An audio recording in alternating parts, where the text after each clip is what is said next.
One skill you need is to be able to evaluate what the domain and range of a function is by looking at its graph. We need to remember that the domain is the inputs to the function, or what our x values are, and the range are what the y values of the function are.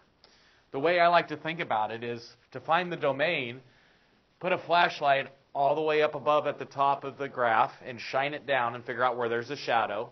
And everywhere in there is going to be in the domain. Do the same thing from the left-hand side or the right-hand side of the graph and figure out where your shadow is for the y-axis, and that will tell you what your range is. So in the first graph that I have, if I shine a light down from the top, I have basically a shadow all the way here, except the light coming down here, there's a hole in my graph, so I'm going to end up with a hole right there. And light keeps shadow, shadow, shadow. That dot's going to fill in that one, so it's shadow. So the rest of this is shaded in.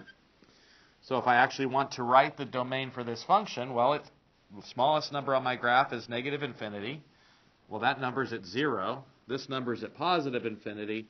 So the domain for this function would be from negative infinity to 0, open, and then from 0 to infinity. If I do the same type of analogy for my y values, starting out here, my y values I shade from negative infinity, and I keep shading up. The hole that's in the graph right here is going to be shadowed from this point. Okay, I've got a hole in the graph right here, but it's going to be shadowed from this area. But between this point at 2, or actually 1, 2, 3, at y equals 3, between y equals 4, notice that light can get all the way through my graph. So I'm not going to have a shadow in there. So this point's at 3. And then it starts shading in again at 4. But notice that there is no other light up here. So if I want to write my range for this function, my range goes from negative infinity to 3. But in this case, it actually touches 3, so I'm going to put this close bracket.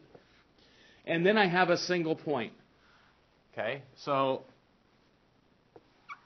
because it's a single point, I can't put it in interval notation, so I'm going to write it as a set with the point 4. So that's the range for that function.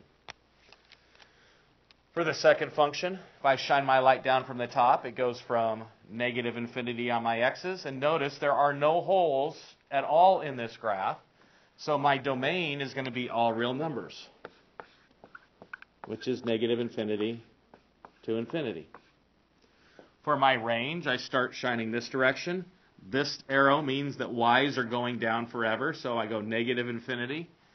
And this y says it's going up to positive infinity. And because there's no holes or asymptotes in this graph, the range for this graph is also going to be all real numbers. So my range is from negative infinity to infinity. If it's a polynomial function, we already talked about a polynomial function. Already we know that the domain is negative infinity to infinity. So if you're graphing a polynomial function, you know what its domain is going to be. Other functions, if you get their graphs or you graph them from their equation or their piecewise function equations, you can then use like this shadow method to try to figure out what the domain and range is. Remember, the domain is your x values and your range is your y values.